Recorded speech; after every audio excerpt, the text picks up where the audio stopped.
The topic for this panel discussion is the chaotic edge, balancing chaos and order for sustainable business growth. This session will be moderated by Mr. Masood Ahmed, who is an assistant professor and the MBA Program Manager at SZABIST University. Masood Saab, kindly approach the stage.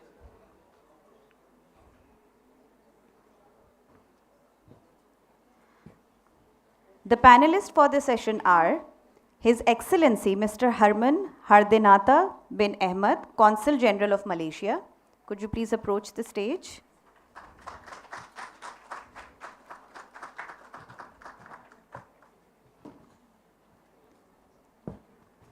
Then we have Ms. Shafaq Fauzil Azim. She is the CEO of Pakistan Institute of Corporate Governance. Next up is Ms. Zehra Aneek, Director Sustainability Consulting, Earnest & Young. And then Mr. Eqan Ali Khan, CEO of Fauji Akbar Portia Marine Terminals.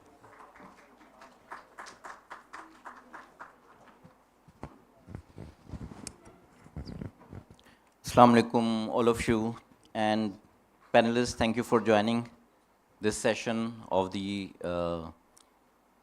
SZABIST International Conference. So we have a panel from industry as well as from diplomat and from corporate sector. So in this age, we are going to see a kind of a tension between the stability and the volatility. And we see that the organizations as well as other institutions, they face a lot of uncertainty. But the growth also comes through this. The role of the leadership is how they are going to balance these two factors.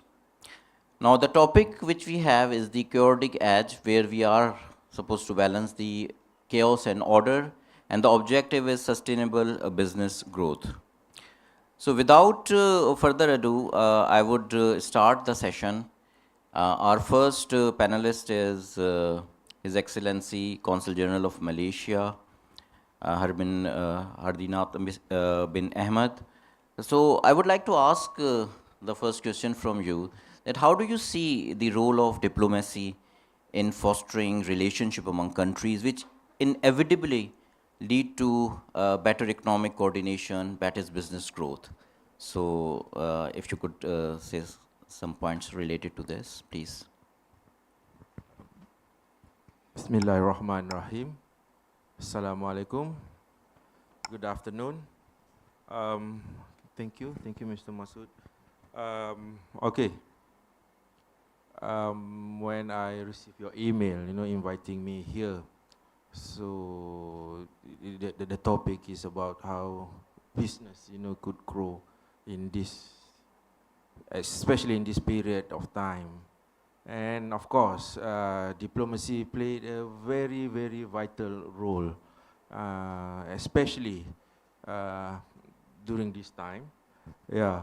I mean, diplomacy is to connect the country bilaterally or multilaterally, and businesses, I mean, to grow. The business is not only mean business, but business, they have regulations, they have, other factors coming into business. And this is the action for the role for diplomacy or from the government.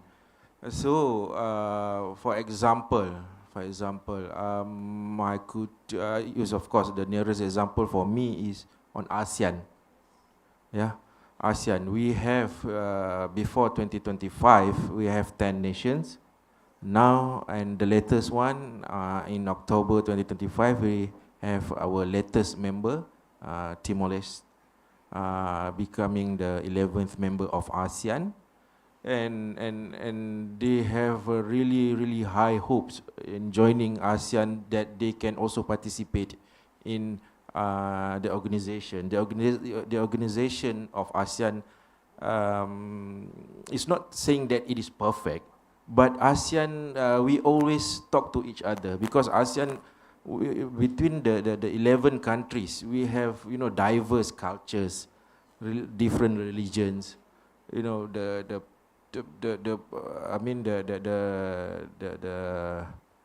different, role of, different type of governments. But we always have, we convene every month, yeah? And especially at the headquarters of ASEAN in Jakarta, you know, there will be a daily meeting to discuss all that matters, all politically, economically, you know, all of this. So I mean, to say that how diplomacy could play a role, you know, in this time, like you said, chaotic time. You know, of course, you know, chaos cannot stop. You cannot stop it. You know, it will be there. You know, maybe now is the current situation, and before this there was other, events. So, but it is how we manage it. So I think, you know, as diplomacy, you know, in playing its role in this chaotic time, I mean, it is very important, and everybody must all countries, you know, they should look at how to make, even in chaotic time, but how can they work together. That's right. Yeah. So, as you have said that in diplomacy, communication is important, talking with each other is important. So now I would move to our second panelist, Ms. Shafaq Fauzil Azim, who has more than a decade of association with Pakistan Institute of Corporate Governance. Now she's CEO and the president.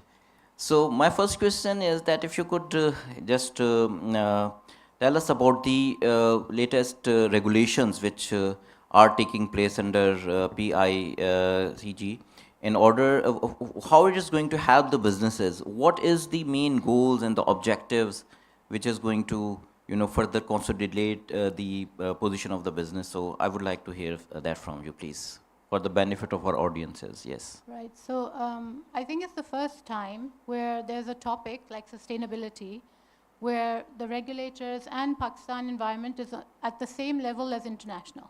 Right? Of course, there are countries which are far ahead in certain things, but there are countries which are behind as well. So this is the first time Pakistan is trying to stay updated.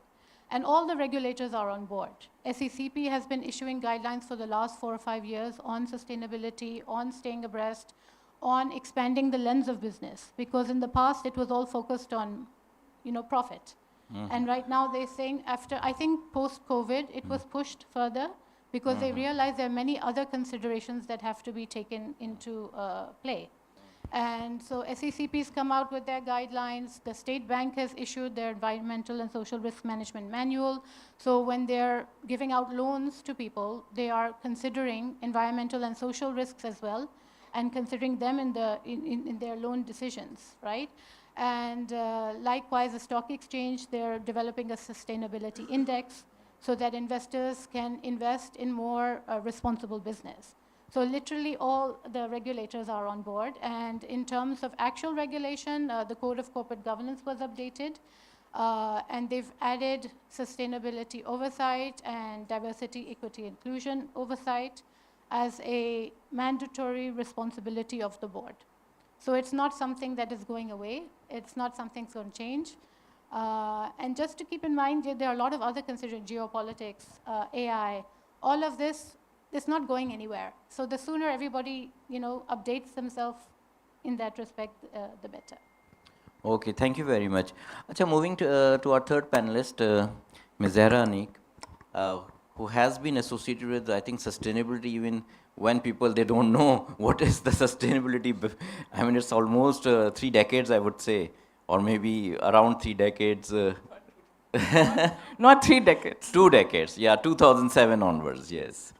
That's perfectly fine. Okay, Ms. Zehra, my question to you is that in the context of, the challenges, global challenges which we are facing, not only in Pakistan, all over the world, how do you see the impact of climate change is basically creating these challenges, these chaos all over the world, and how significant it is that the organization must make it a priority to deal with such a challenge? To begin with, I would like to hear from you. Thank you, Masood Sahab, and thank you, SZABIST, for inviting me here. I think it's a great, it's always a privilege and a pleasure to discuss sustainability and what is actually happening and how the world is moving towards sustainability. I think since the past 1 decade, what we've seen around the world is that climate calamities and the overall the overall frequency of climate calamities have increased, whether it is this part of the world or I would the north side of the world, but overall south and the north both are right now facing the same level of calamities. And hence what organizations and sectors are facing is basically overall increase in climate risk, which they were not taking into account when they were actually planning the overall sustainability of the business. So climate calamities, climate risk was never part of their overall corporate strategy. Why the world is moving towards climate risk assessment and overall reporting on your basic climate, your overall sustainability is because they want to know where you're standing as far as your operational resilience is concerned, whether it is the country, whether it is an organization, or whether it is a sector. Your investor, your buyer, your lender, your regulator, they want to ensure that as an organization, your operational resilience is very much inbuilt. You are prepared for all kind of climate calamities, and hence whether it is your financial risk or your operational risk, you should start planning towards all kind of climate risk, because eventually it is going to affect and impact your bottom line and your overall corporate sustainability, or I would say regional sustainability is under impact. So hence, why we see that the universe is coming together, and I say it that this is the sustainability net. What we see under tax is the tax net. Everyone has to come under the tax net. It is now the sustainability net which is tightening, and the regulators, the investors, the lenders, everyone is coming together just to ensure that every line is basically, whether it is the SME sector or it is major sectors which impact exports, are prepared, and they build on their operational risk, they build on their overall resilience and preparedness, basically. Okay. Thank you. Fine. Okay, coming to Eqan, who is the CEO of FAP Terminals and has, in this, I think I would be right, that more than 20 years of experience in various sectors, in companies at a strategic level. My question to you is, in the context of sustainability, in the context of these challenges, so from your point of view of as a corporate leader, where do you see that the when there is a kind of a conflict between profit and the purpose, so when do you think that the companies may decide that, oh, first profitability, and then yes, we are going to look after corporate social responsibility or sustainability? So I just want to hear from you that how do you see this as far as the companies and organizations' priorities are concerned? Assalamu alaikum, everybody. Thank you, Masood Sahab. Thank you, SZABIST, for inviting me here. It's a pleasure to come and interact with such a nice bunch with all of you and with my co-panelists. It's a very interesting question, because what you've mentioned is what has been the traditional way of thinking Yeah. all across the world. But the good thing is that that traditional way of thinking has changed and is changing. Sustainability and profitability are not conflicting priorities. They are complementary priorities. So when we talk of purpose, because you mentioned purpose Yeah. also, so when you talk of an organization's purpose, so there are multiple stakeholders and there are multiple strategic objectives that one has to work on. And sustainability is as important an objective as bottom line profitability is. People, planet, profits, all three go hand in hand together. The other important thing to remember is that undertaking the sustainability path is no longer a matter of choice. It's something which we have to do. Well, obviously the good corporates, good businesses, good citizens, they do it willingly because they understand. My co-panelists mentioned the kind of impact climate has been having, environment has been having, and so on and so forth. But even if you were part of an organization which did not willingly want to do it, you do have no choice but to go along.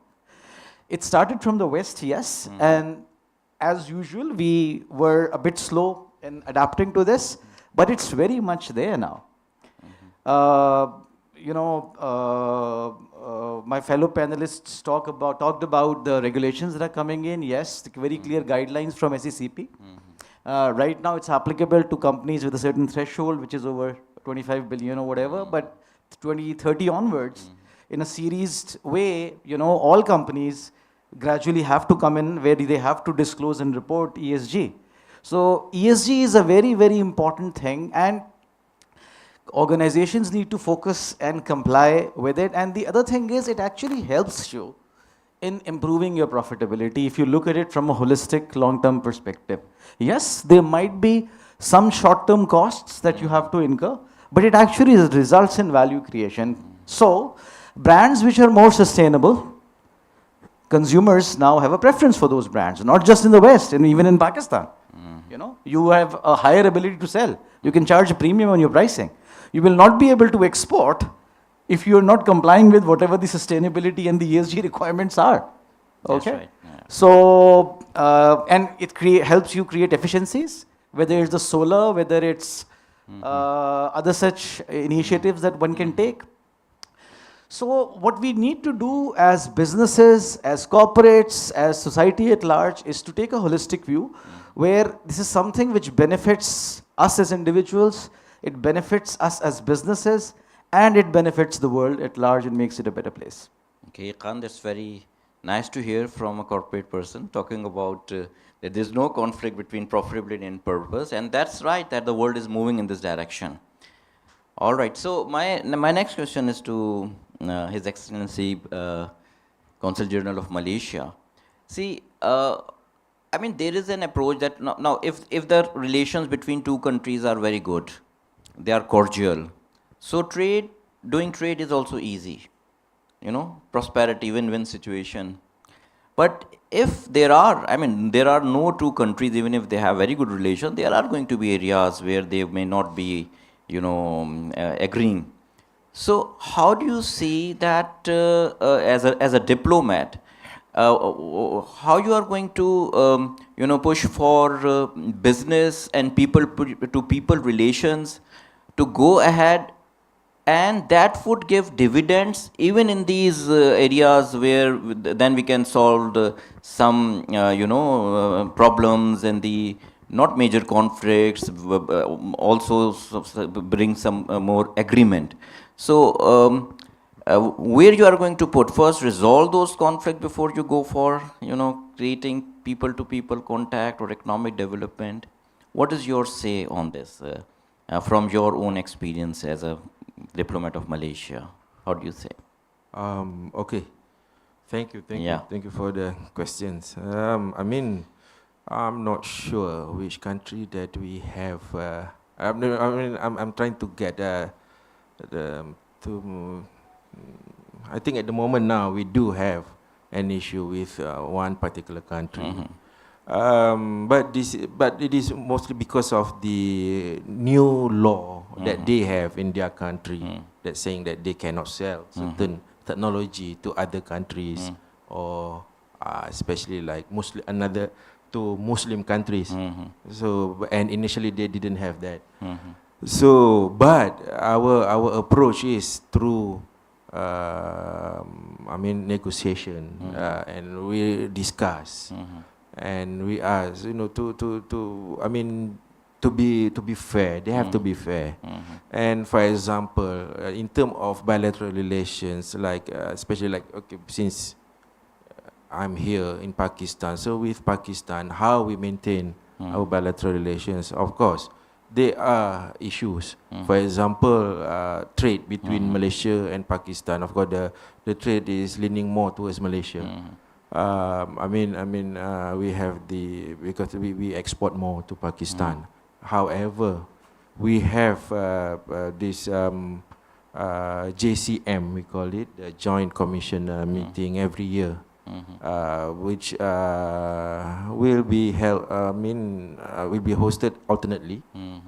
For example, this year in Islamabad, and next year will be in Kuala Lumpur, in Putrajaya. Sorry, yeah. So during this meeting, we will discuss all that matters, especially like for now, we are finalizing the free trade agreement. We already have. It's just that it was signed back in 2008. So it is time, to get it to renew the agreement, because there are so many other things or items that Pakistan now have that could be useful to be included in the new agreement. So there's like I said before, this constant communication. Yes. Talking to each other and always discuss, and we really appreciate. The JCM, we always have it. You have it every year, except during the COVID, where I think it's stopped for 2 years. Is that so? That is the example that I can give you. See, Malaysia has a very some what we call it representatives, which are Pakistanis. Those who have done their PhDs from Malaysia in the academia, a lot of PhDs.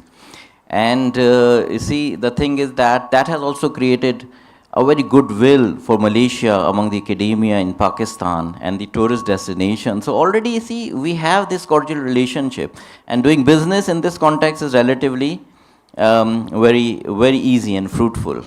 Yes, I would like to add, like for example, just now you said that there are a lot of graduates from Malaysia, Malaysian universities here in Pakistan. Yeah, at the moment now we have about like 5,500 Pakistani students in Malaysia. Yes. So this is a big number. This is a very big number, and of course we really appreciate that Pakistan have chosen, especially the parents, have chosen to send their children to Malaysia, and we try to make sure that this people to people contact or connection to continue and to grow. And of course, what I told you just now, 5,500 students, but they are around like I think few like I think like 3,000 Pakistani expats in Malaysia. Most of them are in IT and in medical. They become doctors in Malaysia, because we don't have enough. Yes. So these are our efforts, and to bridge the connectivity between two countries. And I hope that since I think last 2 years and last 3 years after I came here, I managed to ask the Bati Air and then Asia to start flying from Karachi to Kuala Lumpur directly. So that is further commitment from our side, to make sure that Pakistan have easy access to Malaysia. And for visa also. Yes. Just you can apply online. Now it is easy. Just apply online just to make it easy. And we have issues like last year. We have issues. There were so many applications from Pakistan. So we have to divide, application from Karachi to process the application. Karachi, Islamabad, and then we have to ask our colleague even Yes. from India to process it. Because there are so many from Pakistan traveling to Malaysia. So we really appreciate it. Yeah, Thank so, you. so this all shows that we have a very strong and resilient relationship with Malaysia. All right, coming to Ms. Shafaq, my question, I have listened to some of your talks, especially the last conference which was held in 2025 by PICG.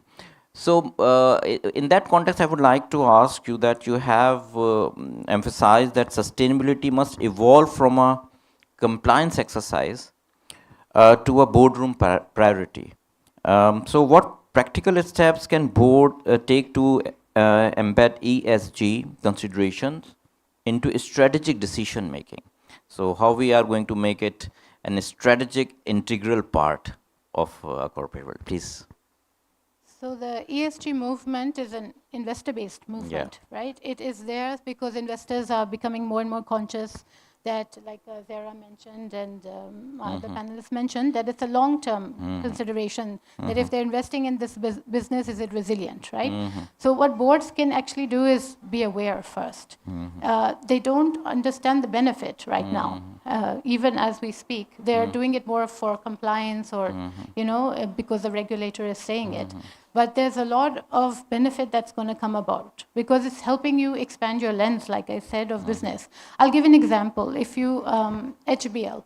So HBL set a target for themselves that in 2027 they're going to go green. Their buildings will all be green. So they were looking at where their maximum carbon emissions are coming from where. And being a service provider, it's coming from their air conditioning. Right? So then what they did is they called a bunch of vendors and they said, okay, give us air conditioning which is more carbon friendly, like less carbon emissions are being emitted and it's good for the environment. So at that time, and I'm talking this is quite a few years ago, the vendor said there's no such air conditioning in Pakistan. So HBL said, okay, you find out where in the region we can get this type of air conditioning. So the vendors went, they found out where they're getting all that from. They came back and they said, okay, we need to import it. So HBL financed that facility. So then they created a market for that product in Pakistan. So the vendors were happy, HBL was happy, and the long-term objective of saving the climate was also achieved. This is what ESG is about. It is about looking at all the aspects of business, determining where your risks are, and then not harming anyone. So it's win-win for everybody. And that is really what the concept is. And that is why it needs to be integrated into mainstream strategy for all boards, that they have to assess their risks, they have to find out how to manage or innovate. It's not only about management, but also innovation comes through when you're pushed against the wall and you have to make a decision. That's where innovation comes through. Yes, that's a win-win situation. And obviously, there is a role of academia to play so that we also produce future leaders. Those who are already aware that it's no more going to be just marketing or the finance. There has to be a holistic approach towards business education. Yeah, I must say I really appreciate that this topic is being taken up at this level because it is this generation who actually is also pushing. It's an investor push and the younger generation is pushing for responsible business conduct. So I'm very happy that all your universities and SZABIST. All right, Ms. Zehra, we have been seeing since the start of at least 2000, that sustainability reporting it has become, I would say, a common practice in many organizations globally as well as in Pakistan. I have two questions in mind, but let me put this question first. That when you see that it would become a mandatory exercise in terms of, as we have this financial reporting and mandatory exercise, and how we are going to make sure as far as auditing is concerned as well of these reports that yes, because right now it's all the organization, whatever they want to say as far as the discourse is concerned, it's totally controlled by them. So I mean, bringing about the level where we can, trust at the same level we are trusting the financial, although 100% वहाँ भी नहीं, लेकिन फिर भी, I mean, it is more authentic. So, what do you say about this? I Sustainable think reporting, standardization, authenticity, yes. overall, I think in the last 3 years, the momentum is, and as Shafaq mentioned, that post-COVID, we saw that the momentum towards sustainability, overall reporting has increased as well. And 2 years back, we saw that IFRS S1, S2 was launched.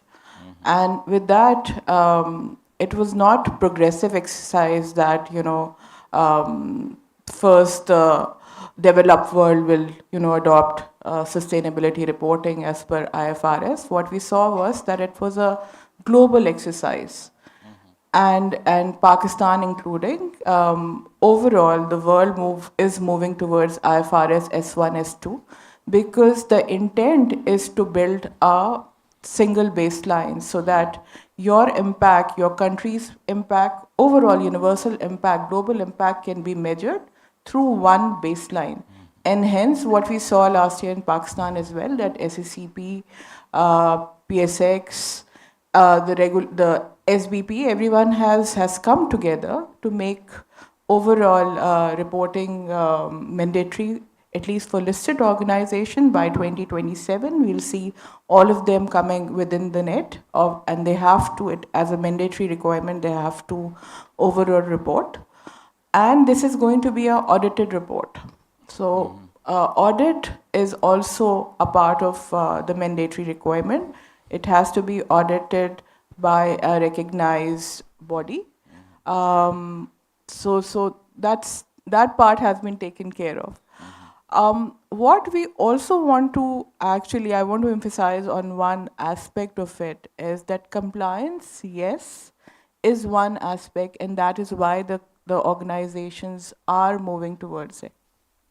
The second aspect is very much a sustainability case, which the board, when they are implementing and they are integrating ESG within the organizations, they are realizing that ESG is a case. It has a cost beneficial case. And that is what, why organizations, without realizing that they're moving towards sustainability, are doing. When your energy resources are being replaced by renewables, the intent was not sustainability compliance. It was basically cost effectiveness. But at the same time, you were also becoming greener. The organizations were becoming greener. They were becoming more sustainable. Their operational resilience was increasing because they were dependent on their own energy supplies. That is what I think the EV revolution is bringing to us as well. I was in a board meeting recently, and a big MNC is now, they are moving towards EV within their supply chain as well. They are looking into that cost-benefit analysis as well. So sustainability has become a huge, as far as organizational strategy case is concerned, it is now an overall case. It's not compliance anymore. And hence, your prior question, that profit and sustainability investment is going hand in hand, because eventually in the long term, it is giving you resilience, it is giving you cost benefits. Okay, thank you. So, moving ahead, Eqan, in the context of today's world, today's situation which we are facing, especially in this region, so what do you think is the role of a business, and how they are actually going to mitigate the impact which is happening in on the Pakistani economy, in the Pakistani society? How you are, the disruptions of the supply chain, there may be some more opportunities as well out of this context. So, How are you dealing with all of this? How you're making this balance between this chaos and order? Please, if I would like to hear from you.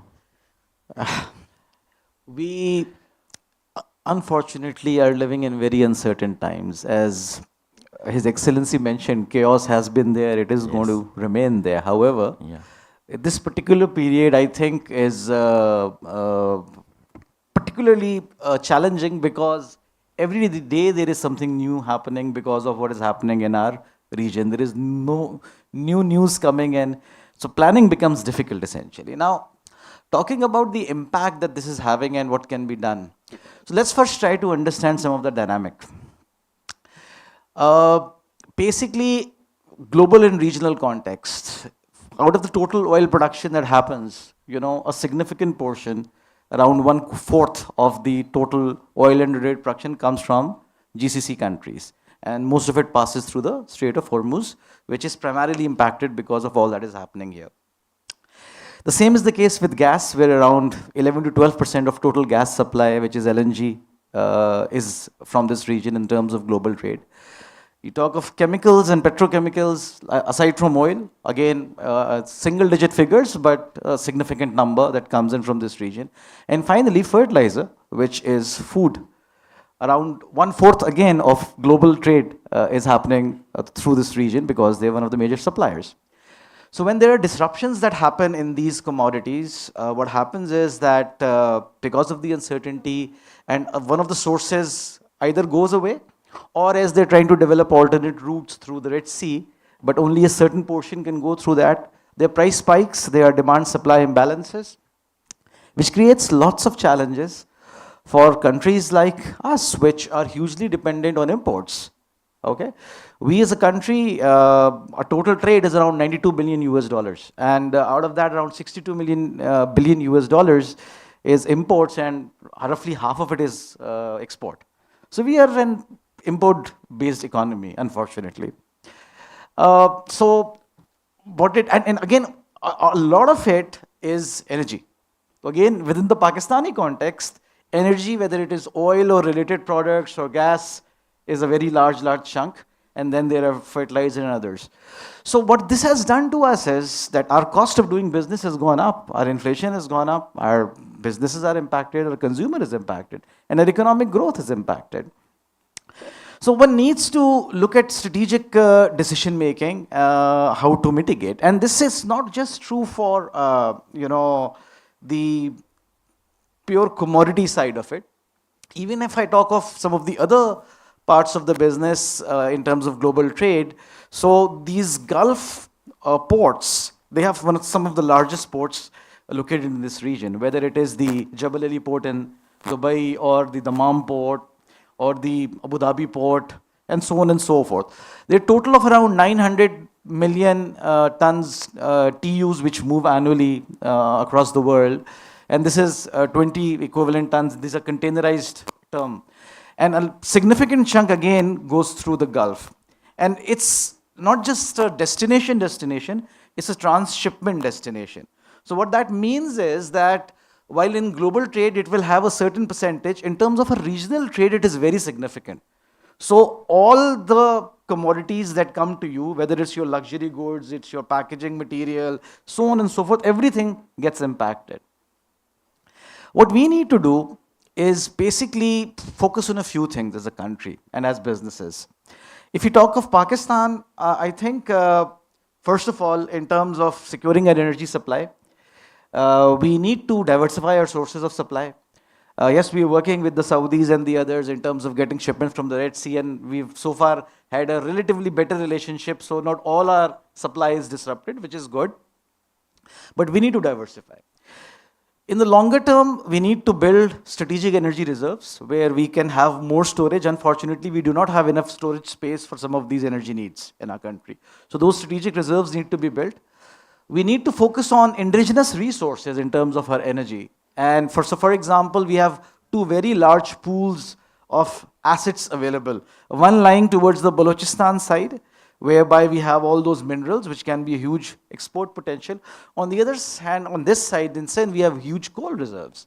So those coal reserves can be used not just for electricity production, But even to produce things like fertilizer, we recently, our group announced an initiative recently where we are doing fertilizer based on coal gasification. It's going to be a massive project. It can be a game changer in terms of energy security and food security, agricultural security for the country.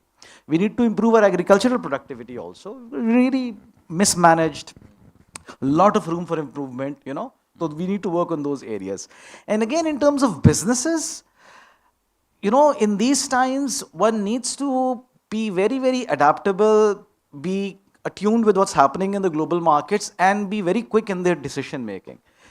Inability to act just because you don't have all the information, you will never have all the information. These are uncertain times. True. So you need to do your scenario analysis, the what ifs and everything, and prepare for all kinds of scenarios, but you need to take those decisions. And if you are doing that, your teams are informed, there is communication, cross-functional collaboration, and with your customers across the value chain, then you will thrive in this particular time as well. Okay, very, pertinent in the, from the aspect of securing your supply chain needs, energy needs. The lessons which nations have forgotten after COVID-19. So these situations also remind us that we have to maintain our reserves. We have to maintain local supply chains as well. And obviously, fast decision making. One thing I missed out on, there is another very interesting opportunity for Pakistan while there are challenges. Yeah. And that opportunity is that, you know, some of these Middle Eastern ports were transshipment hubs. They have been and they are. This whole disruption is creating opportunities for Pakistan to actually act as a transshipment and a trade facilitator. Yeah, that's why I said there are opportunities. If we can enable our ports, because the thing is one is the overall planning in terms of the kind of capacities you have, then it is the storage, because if you do transshipment, then you need to store as well. Where will you do that? So you can do the regional connectivity and trade in terms of the sea trade, and then you can also act as the regional transshipment hub in terms of connectivity to the Central Asia and other regions, because new trade routes are being developed. And if we work on this at this point in time, I think it can be a big game changer for Pakistan in the long term. Definitely, definitely. All right, now my next question to Zehra. There are changes globally, the leadership, the kind of the leadership that has, emerged. So they have more a protectionist approach. They are more insular within their economies. We have seen the rise of, in American leadership, the rise of the Trump. They have gotten out of that Paris agreement, and the companies are also not bothering much about sustainability, and the carbon economy is again booming in America.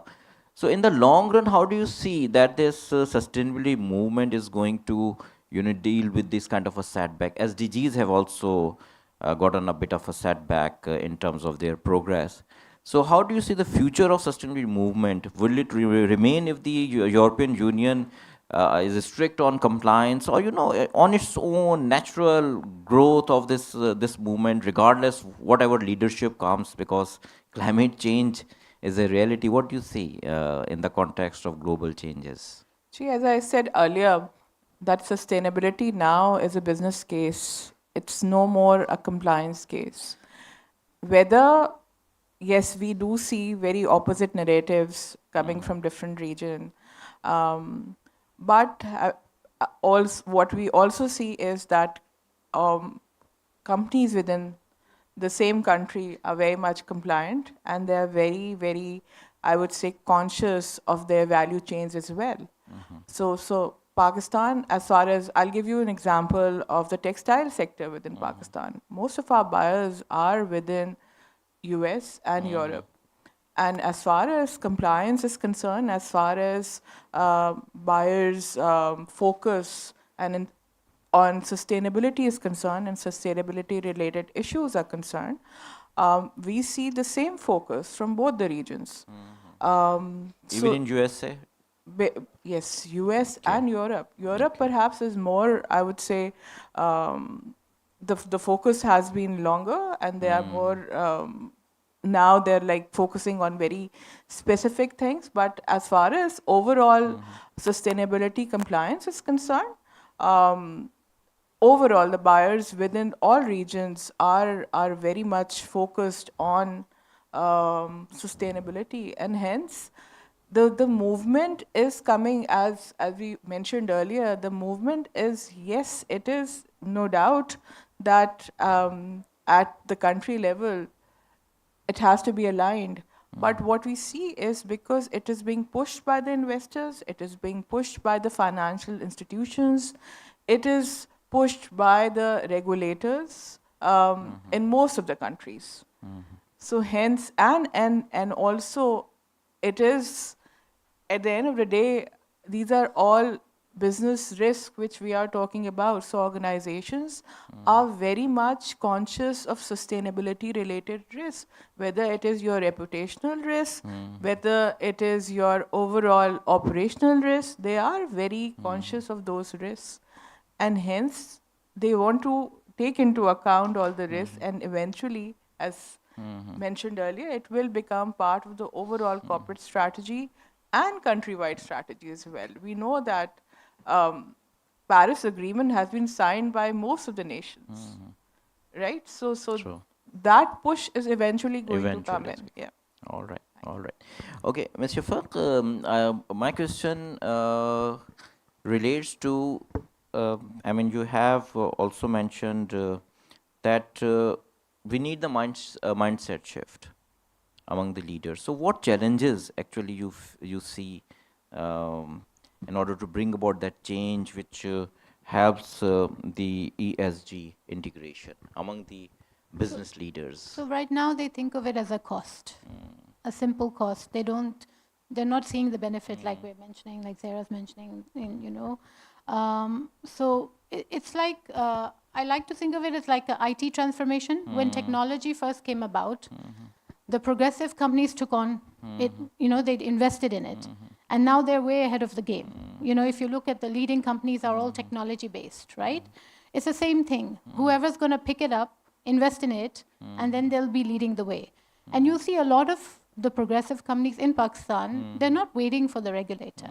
Whether it's training development of their board, their employees, whether it's, the sustainability, whether it's AI, whether it's any sort of plan B, C, the scenario analysis that he mentioned. The progressive companies are already managing because, again, it's good for their business and they realize it. So it's time to make those investments because, especially when something is a global perspective, your regulators on board, and there's a business case, life is changing too fast. Even if you look at the Code of Corporate Governance, it came out in 2002. The first amendment was made in 2012, 10 years later. Then 5 years later, then 2 years later, and then 1 year later. So even the regulations are changing so fast that, if you'll be left behind, basically. All right. His Excellency, I mean, with this discussion, what comes into my mind is that at the diplomatic level, what is the significance of cooperation among countries with respect to climate change, with respect to the challenges which are coming because of global warming and climate change? If you can put some light on this aspect. Okay, thank you. Yeah. Very interesting questions. Of course, diplomatically among the relations between all the countries, and especially like Malaysia, we are a small country. We will be affected if there is any changes, to the climate. Yeah. And especially, we have 2 monsoon seasons. And you have the rainforest. I mean, you are of course. not like Brazil, but you are also a smaller lung for the yes, for the world. and that is why. So because we are facing, challenges. Yeah. And especially like for example, especially here in Pakistan, whenever I'm meeting with especially the buyers of palm oil, they say, why Malaysia don't want to export more? Why don't Malaysia don't want to export more palm oil? So we say because we have we have maximized our output, and because our country now 51% we have to remain as forest, so we cannot just take down other the forest area and then make it into palm oil plantation and that sort of thing. So that is why now whatever we have, and that's it. So we just cannot increase our output. And we are trying, of course, with our products as well, in palm oil. So we try to meet all the regulations, especially set up by the EU, by the international organization on our palm oil, where we have to have the what we call it like the birth certificate of our cooking oil. So from the bottle itself, when you scan, you will know the palm oil was harvested from which plantations, and so that kind of thing. And also we also develop this green sukuk, for Islamic finance.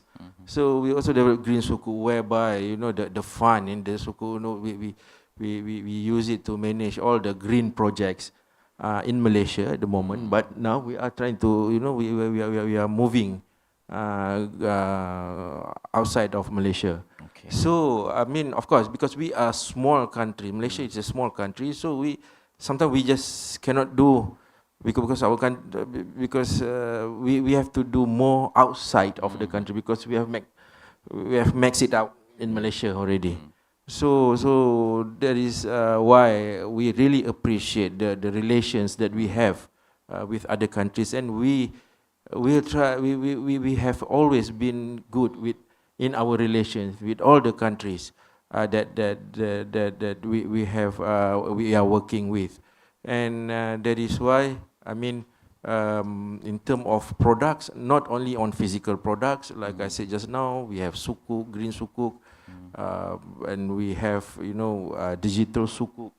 So we have all of that. I think if you would like to know more, especially like for Islamic finance, we have the people that could explain, and I think some of the professors here also are in Malaysia now, especially on Islamic finance. They are taking a refresher course on Islamic finance. So that is kind of, I mean, we cannot offer much, but we can offer our experience and knowledge. Thank you.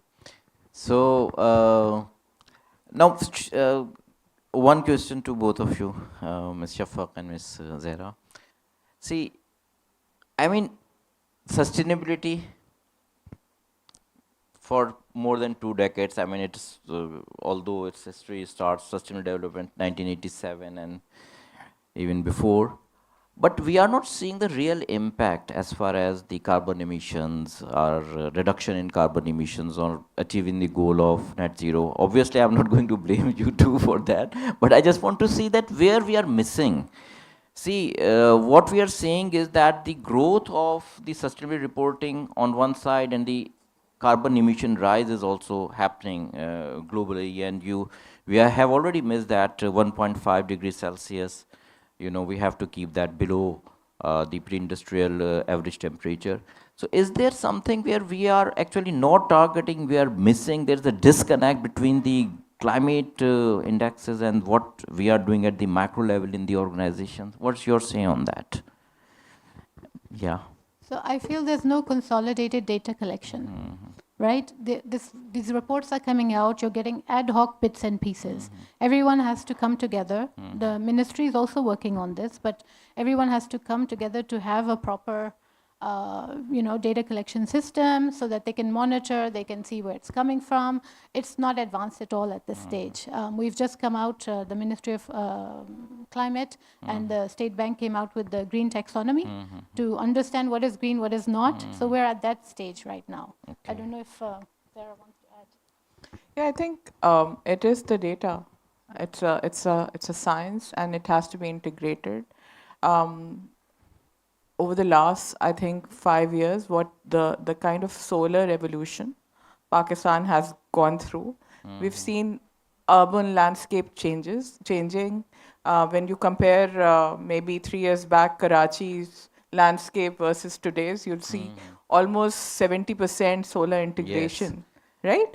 So that impact has not been measured. Pakistan is, I think, the 4th largest or the 3rd largest within the world as far as solar integration is concerned. And with the speed with which we have integrated is, and that is the same, I would say, integration which eventually EV is going to, as in we'll see that revolution coming in as far as transportation is coming in as well. So I think it's the data capture which is missing. And overall, we do see that now overall data carbon capture systems are going to be integrated. The ministry is working towards it. Plus, what reporting is going to actually do is to actually, overall, organizations are right now not measuring their carbon impact. But as I said earlier, most of them have become resilient as far as energy is concerned. As far as the output, as in the energy which they were taking majorly from the grid, has now been, they are self-sufficient now. So to that extent, there are many actions which have been taken, but I think it is the data capture which is missing. And eventually we'll see that the needle has moved. Okay. Also, you need to take into account that Pakistan is not a contributor. We are, we are the sufferer. We basically bear the consequences of the climate change. So as far as that 1.5 needle is concerned, we are not the contributors. We are still under 1%, our contribution. So in the sense that, yes, mitigation needs to happen, but Pakistan is right now more conscious of adaptation because we actually suffer through the climate impacts more. We saw that the flooding has increased. We saw that Karachi in itself has gone through many urban flooding instances, and we have seen disruptions through climate change within our region. So mitigation is important and it is happening, but as far as our region is concerned, it is climate adaptation. Which has happened on priority. But eventually we'll see the needle moving once we capture the data. And hope that some climate finance, large chunk of climate finance should be transferred to Pakistan so that the sufferers may benefit out of that. Yes. Eqan, I expect a short answer because of the time. I mean, we have not touched upon AI as a major disruptor of right now and the beneficiaries as well, which is, it's right now in the corporate world, in the media, everywhere we have this AI. So how do you see the corporations and the corporate world adopting to AI, and how do you see the future of work? How do you see the job transition going on because of the AI? I mean, briefly, if you could just tell, although that's the answer requires a bit more detail, but I expect that you will be able to say something to that. Very interesting question. The world as we know is changing, and it's changing at a very, very, very rapid pace. So I'm sitting here with a cohort of students, and everybody will be graduating and entering the workplaces. So the future of work is changing, and the future of work that you're going to see is going to be very different from wherever we are today. AI is impacting us on multiple fronts. The way we look at things, the way we conceive things, what humans can do, what AI can do, whether it is a good thing or a bad thing or both, because there are lots of discussions and debates around that also. But fundamentally, any change in the 4th industrial revolution, as we call it, the AI revolution, just like the 3rd revolution, it has lots of potential and opportunities in terms of betterment of society at large, if used in the right way, sensibly, with some kind of boundaries and standards around it. So, as usual, we are a bit slow in adapting. But the good thing is, within corporate Pakistan, there is now some movement that is happening. There is some understanding. In fact, next week, PwC has a seminar, you know, on where they're talking about how to adapt AI in Pakistan in the changing environment. What we need to do as businesses first, basically be adept with the changes that are coming through. That's critical to success. You cannot resist it. If you resist, you will in the long term falter. So you need to embrace that change, and you need to see how is it that you can leverage that change, not to negatively disrupt your workflows, but actually create value so that there is ease of work, more efficiency, more value for your customers, more process efficiencies. AI can help you in all those areas. True. We used to create an ad taking so much time. You go to any of the AI engines, and within 1 minute you have it in front of you. So there are lots of efficiencies that come in. So we need to leverage on those.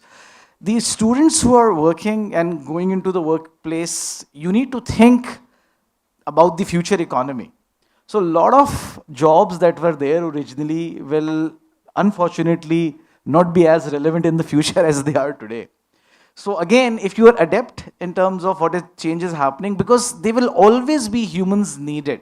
There is a role that AI has, and there is a role that the humans will have. True. So you need to be that human to create that value. Yes. And as a country, finally, I think again, we are early on that curve, but there are opportunities. If we use it proactively, we can benefit tremendously from it. And finally, world at large, I just hope that while I'm a big optimist, but also what we've seen in terms of all those movies that we've been seeing, and I know a lot of people who are working on such models, responsibility, in terms of having the right kind of safeguards in place globally, I think that's important. Some of the leading voices in AI in the world are now talking about this. And if, we do it in the right balanced way, it is a good future we have forward. Thank you very much.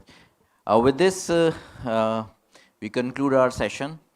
Here we have discussed in the context of importance of diplomacy for fostering relationships among countries for good business. Sustainability and profitability are not in conflict. They are moving along, and as Eqan and Zehra and Shafaq has said this thing. So they have now, one more thing, that Pakistan is moving in the right direction. That's another important point. So with this, we conclude our session. Thank you very much for joining us, His Excellency Shafaq, Ms. Zehra, Eqan, and we conclude. Thank you very much.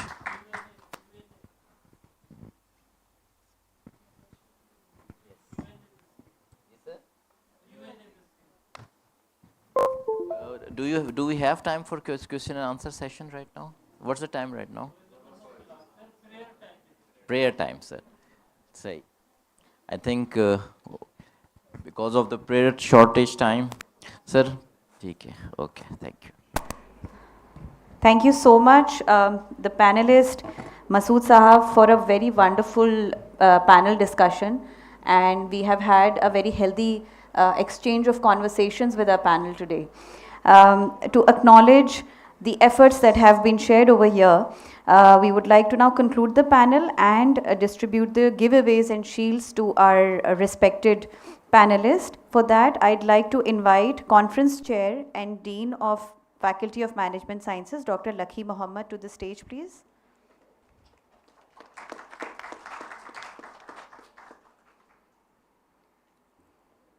Head of 𝗗𝗏 Campus and Co-Conference Chair, Dr. 𝗕𝗏 to the stage as well.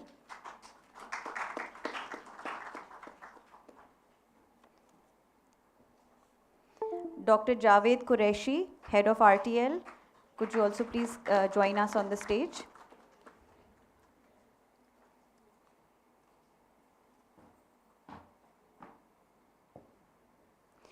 Now I would request His Excellency Mr. Herman Hardynata bin Ahmad, could you please come forward and receive your shield and giveaway.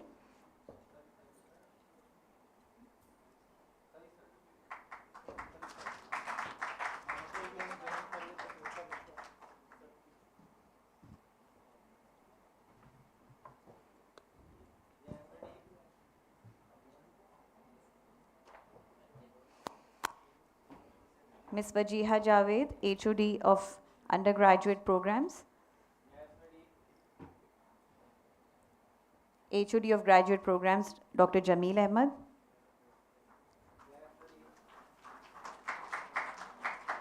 Ms. Shafaq Fauzil Azim, we would like to acknowledge you and would like to give you the shield and giveaway.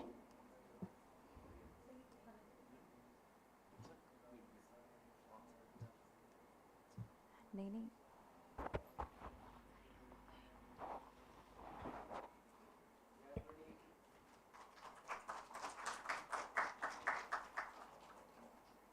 Ms. Zehra Aneek, Director Sustainability Consulting, Earnest and Young.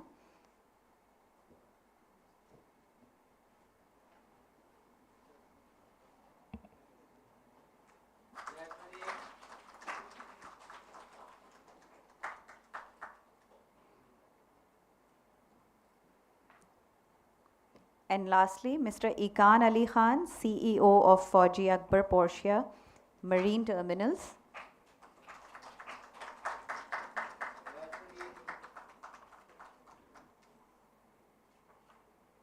We would also like to acknowledge our moderator for this session, Mr. Masood Ahmed, who's an MBA Program Manager.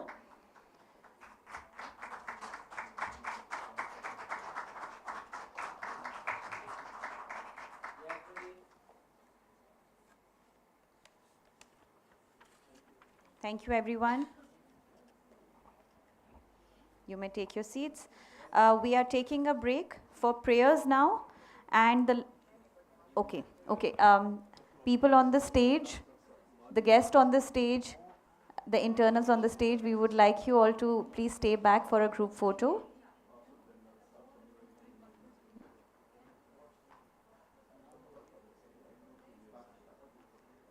We would like to have a group photo, one last group photo with the panelists and moderators.